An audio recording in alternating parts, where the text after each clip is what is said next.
Today, Emma Stone is one of Hollywood's most iconic actresses.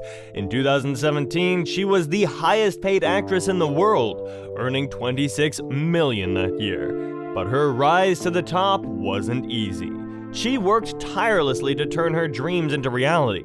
From a humble waitress to an Oscar-winning actress, Emma's journey has been truly magical. Join us as we tell you all about Emma Stone's rise to stardom. From the moment Emma Stone could talk, she was performing. Whether it was impersonating relatives, putting on dramatic skits in the living room, or making up exaggerated characters just to get a laugh, storytelling was in her DNA. But convincing her parents that she should pursue acting as a career was a bit of a tall order. It required more than just charm. At 14, Stone took matters into her own hands. She crafted a PowerPoint presentation titled Project Hollywood 2004, detailing why she needed to move to Los Angeles immediately. To set the mood, she played Madonna's Hollywood in the background, as if the pop icon herself were endorsing the plan. She dimmed the lights, served her parents popcorn, and walked them through her vision, slide by slide. It was less a request and more a well-researched pitch. Her parents were stunned, but also quite impressed.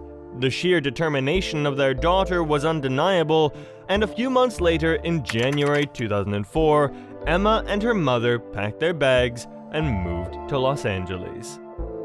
When Emily Jean Stone arrived in Hollywood, eager to make her mark, she assumed she would do so under her real name. But when she went to register with the Screen Actors Guild at 16, she hit an unexpected roadblock. The name Emily Stone was already taken. Forced to choose a new name on the spot, she blurted out Riley Stone. It felt like an impulsive yet harmless decision at the time, but she soon realized that Riley just didn't feel like her. She tried to embrace the name, introducing herself as Riley in auditions and everyday interactions, but it never felt natural. She said people would call her Riley and she'd completely ignore them. Not due to arrogance, but she had no idea that they were talking to her. Eventually, she decided to switch again, this time to Emma, inspired by her childhood idol Emma Bunton of the Spice Girls. Professionally, Emma Stone had a ring to it, and soon, Hollywood agreed. At first, Hollywood was anything but a dreamland for Emma. It was a battlefield of relentless auditions, endless rejections, and odd jobs that had little to do with the silver screen.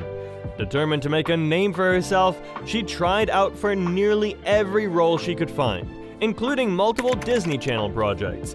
Time and again, she was turned away. To support herself while chasing stardom, Emma took up unusual side gigs.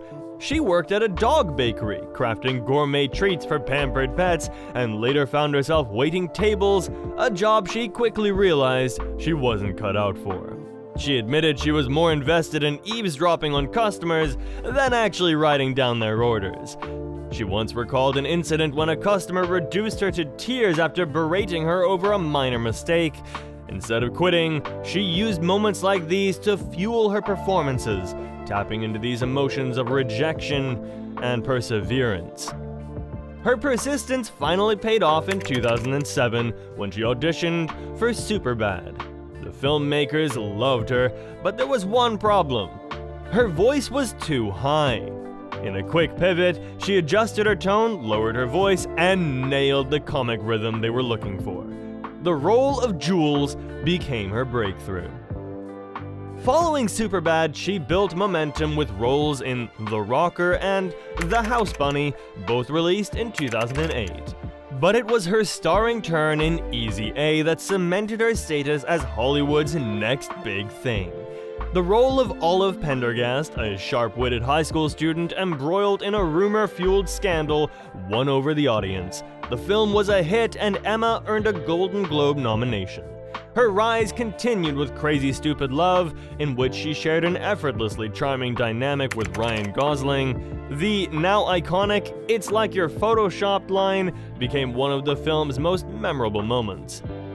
The the same year, she took on a more dramatic role in The Help, portraying an ambitious journalist tackling racism in 1960s Mississippi.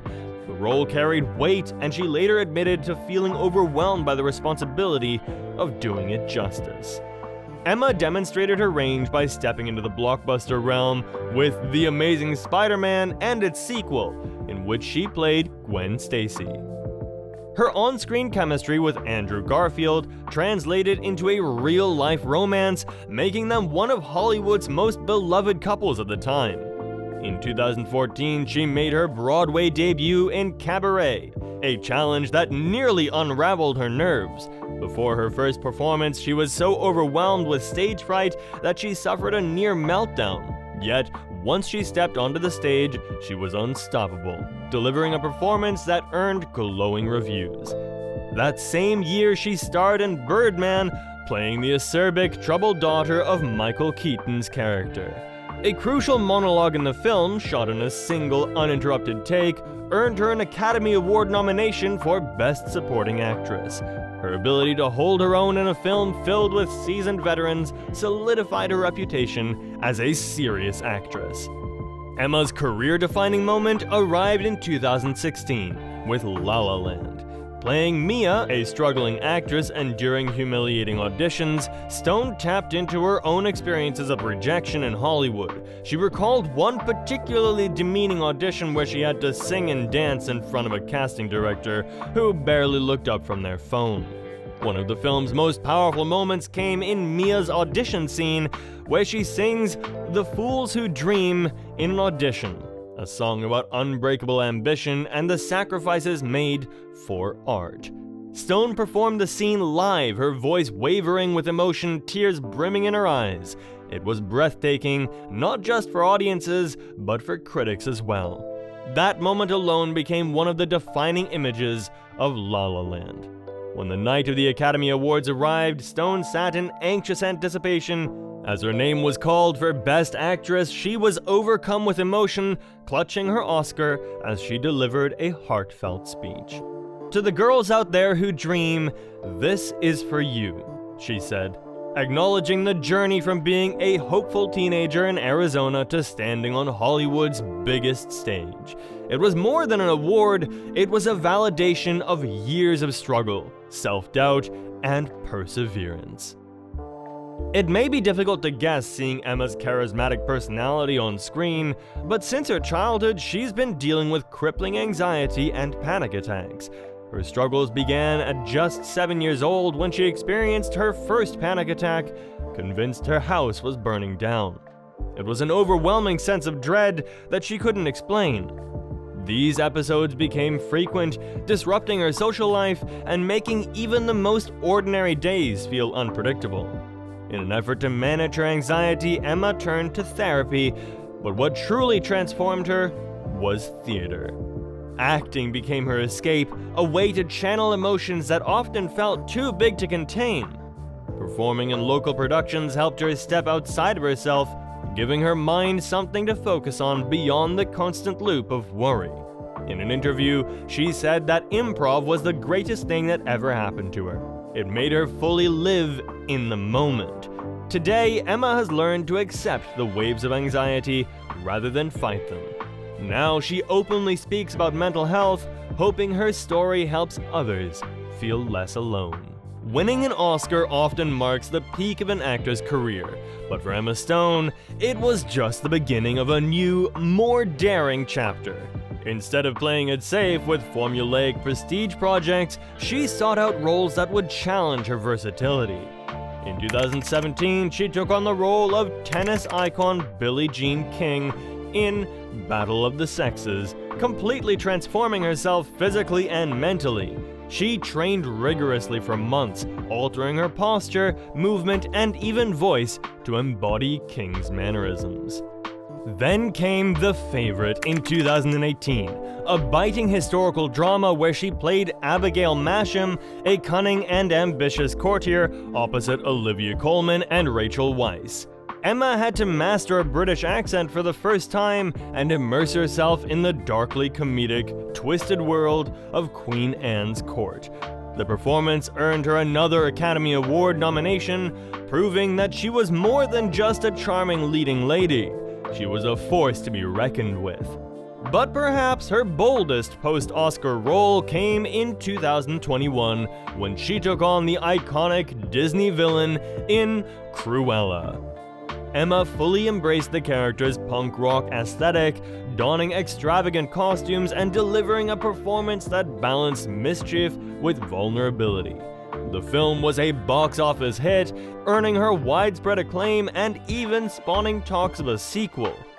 With every new project, Emma Stone continues to defy expectations, refusing to be boxed into one genre or archetype.